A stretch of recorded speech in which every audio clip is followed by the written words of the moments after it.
la nostra ristorazione sta soffrendo in questo momento per la mancanza di personale.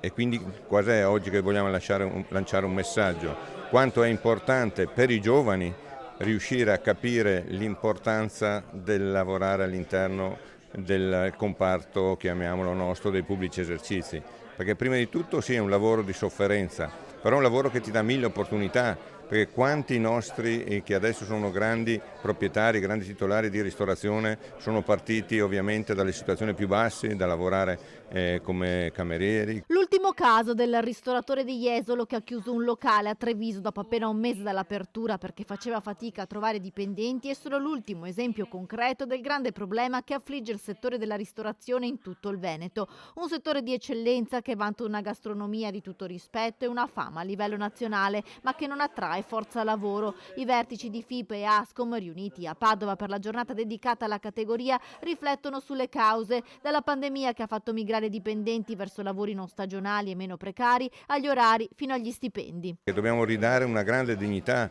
a questi lavoratori, perché chi lavora all'interno della nostra ristorazione, io dico sempre, è il nostro ambasciatore del turismo, perché ovviamente la prima persona che quando vai a mangiare chiedi le informazioni,